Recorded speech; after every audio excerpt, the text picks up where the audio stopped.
Breaking news from around your world on this Tuesday, December 18th, 2018. I'm Larry Rice.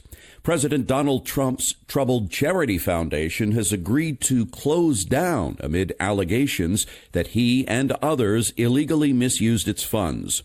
The move was announced by New York State Attorney General Barbara Underwood, who will supervise the distribution of its remaining monies. She's accused Trump and his three eldest children of using it for private and political gain.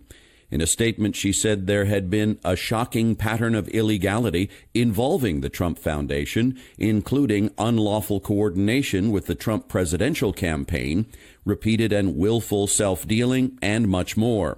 Trump Foundation lawyer Alan Futerfas said, contrary to the New York Attorney General's misleading statement, the foundation has been seeking to dissolve and distribute its remaining assets to worthwhile charitable causes since Donald J. Trump's victory in the 2016 presidential election. Unfortunately, the New York AG sought to prevent dissolution for almost 2 years, thereby depriving those most in need of nearly $1.7 million. Trump and his eldest children have yet to comment. Underwood said the case against Trump and his children, Donald Jr., Ivanka, and Eric, would continue. Last June, Trump indicated on Twitter that he was not willing to settle the case, insisting the foundation had done nothing wrong. Special counsel Robert Mueller became a target of Russian disinformation teams not long after he was appointed in May 2017 to investigate Russian meddling in the 2016 presidential campaign. That's according to two reports prepared for the Senate Intelligence Committee that were released Monday. One of the posts on Instagram accused Mueller of having once worked with radical Islamic groups. Clemson University researchers found in a separate report that Russians posted false claims about Mueller on several social media platforms, tweeting about him more than 5,000 times. The Russians called the investigation fake and said Mueller should be fired. The two reports showed that Russian disinformation campaigns to help get President Trump elected started earlier and lasted longer than previously thought. Two former associates of ex-National Security Adviser Michael Flynn, whose sentencing was delayed until March, were indicted Monday on allegations of conspiracy and illegally acting as agents of foreign governments. The Justice Department said both men, Bijan, Kian, and Ekim Alptekin, were involved in a conspiracy to covertly influence U.S. politicians and public opinion against Fethullah Gulen, a Turkish cleric living in Pennsylvania, whose extradition had been requested by Turkish President Recep Erdogan. Flynn's lobbying group, Flynn Intel Group, was used as part of this effort. Documents that have been unsealed as part of this case show that Flynn was working to promote Turkey's agenda while angling for a role in President Trump's administration. The White House on Tuesday appeared to inch away from forcing a partial government shutdown over funding for a southern border wall, with Press Secretary Sarah Huckabee Sanders saying there are other ways to secure the $5 billion in funding that President Trump wants.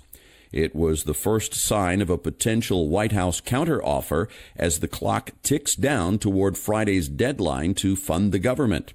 Trump's $5 billion is far more than the $1.3 billion Democrats have offered, which is not for Trump's promised wall along the southern border with Mexico, but fencing and other security measures.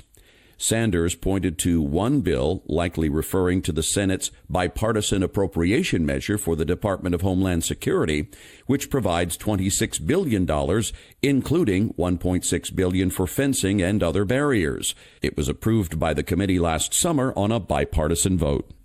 British Prime Minister Theresa May said that the proposed parliamentary vote on her government's Brexit agreement with the European Union will be held the week of January 14th.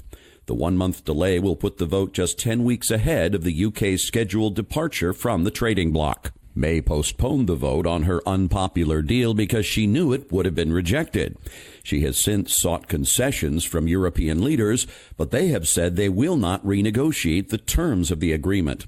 May survived a no-confidence vote on her government last week, But Jeremy Corbyn, leader of the main opposition Labour Party, raised the possibility of a motion of no confidence against May personally over the delays, although unlike last week's vote, it would not threaten her job as Prime Minister.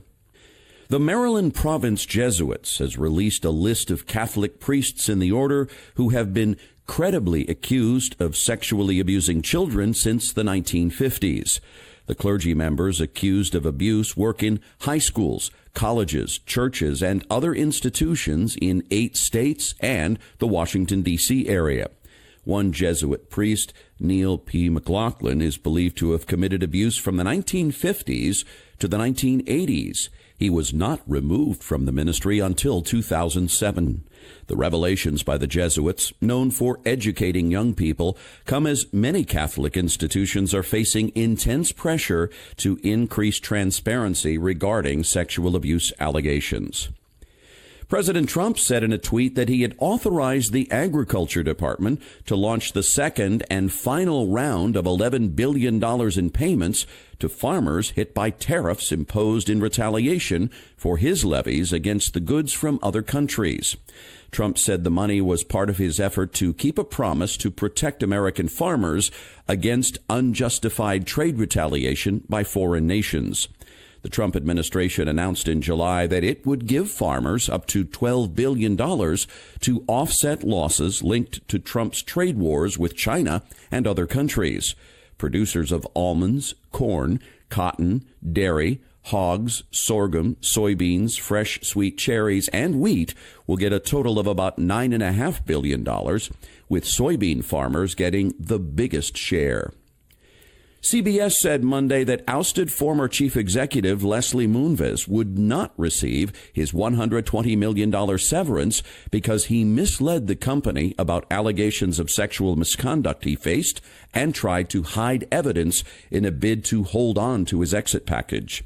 We have determined that there are grounds to terminate for cause, including his willful and material misfeasance, violation of company policies, and breach of his employment contract, as well as his willful failure to cooperate fully with the company's investigation, the broadcasting giant's board said in a statement. The decision came after board members reviewed information provided by lawyers hired to investigate the allegations. Penny Marshall, who starred in Laverne and Shirley before becoming one of the top-grossing female directors in Hollywood, has died. She was 75. Marshall passed away in her Hollywood Hills, California home Monday due to complications from diabetes. Marshall starred alongside Cindy Williams in the hit ABC comedy Laverne and Shirley, which aired from 1976 to 1983. As a filmmaker, she became the first woman to direct a film that grossed more than $100 million with Big, the 1988 comedy starring Tom Hanks. She also directed A League of Their Own, Jumpin' Jack Flash, and Awakenings. She was born in the New York borough of the Bronx, October 15, 1943. When Laverne and Shirley debuted, executive producer Gary Marshall, Penny's brother, once said in an interview, "There were no blue-collar girls on television. Viewers," he said, "were dying for somebody that didn't look like Mary Tyler Moore or all the other pretty girls on TV. They wanted somebody who looked like a regular person. And my sister looks like a regular person, talks like a regular person, and Cindy Williams was brilliant as Shirley." Gary Marshall died in 2016. Penny Marshall is survived by her sister Ronnie, daughter Tracy Reiner, and 3 grandchildren, Spencer, Bella, and Viva. Plans for a memorial service have yet to be made. And that's your update for this Tuesday, December 18th, 2018. I'm Larry Rice. Thanks so much for supporting this podcast and for listening, and I hope you have a wonderful day.